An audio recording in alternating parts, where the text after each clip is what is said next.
இன்றைக்கி ஒரு mini vlog பார்த்துடலாமா? திங்கக்கிழமை அன்றைக்கி எடுத்த கிளிப்பிங்ஸ் தான். ரக்ஷுக்கு டைம் ஆகிடுச்சு, வாங்க வாங்க போகலாம் அப்படின்னாங்க. ஏன்னா காலைல நாங்கள் சமைக்கல, எந்திரிச்சிட்டு குளிச்சுட்டு கிளம்பிட்டோம். ஸோ இதில் நான் ஒரு விஷயம் மட்டும் ஷேர் பண்ணிக்கிறேன். பாப்பா பர்த்டேவோட கிளிப்பிங்ஸ் எல்லாம் போட்டிருந்தேன் வீடியோஸில்.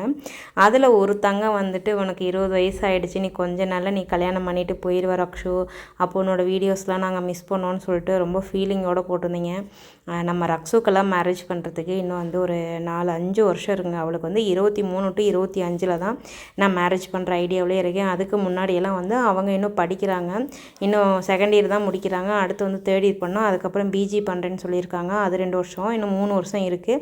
அப்போ அது முடிக்கும் போதே அவங்களுக்கு 23 வயசு ஆகிடும். அப்புறம் 1 வருஷம் 2 வருஷம் வேலைக்கு போனதுக்கப்புறம் தான் அவங்களுக்கு நான் மேரேஜ் பண்ணி கொடுக்குற ஐடியாவில் இருக்கேன். அவங்க ஃபர்ஸ்ட் ஆஃப் ஆல் அவங்களோட காலில் நிற்கணும், யாரோட ஹெல்ப்பும் இல்லாமல் அவங்க பார்த்துக்கணும். அவங்க 4 பேர்த்து ஹெல்ப் பண்ணுற அளவுக்காவது அவங்கள வளர்த்திக்கணும். அதுக்கப்புறம் தான் அவங்களுக்கு மேரேஜுங்கிறது போகிறது.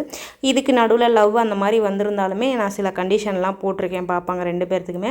அந்த கண்டிஷன்லாம் அவங்க அக்செப்ட் பண்ணிக்கிட்டாங்க. அதுபடி தான் ஒவ்வொரு நாங்கள் மூவ் பண்ணுவோம்.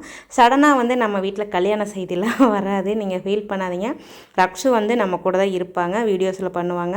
அவங்களுக்கு மேரேஜுக்கு இன்னும் டைங்கள் இருக்குது, யாரும் அதுக்காக ஃபீல் பண்ணுவேன்னா. ஆனால் உங்கள் வீட்டு குழந்தைய நினச்சி அதுக்காக நீங்கள் ஃபீல் பண்ணதோ, அந்த கமெண்ட் பார்த்தோன்னே எனக்கே எமோஷனல் ஆகிட்டு கண்ணே கலங்கிருச்சு. நம்மளோட இவங்க இவ்வளோ தூரம் யோசிச்சிருக்கு.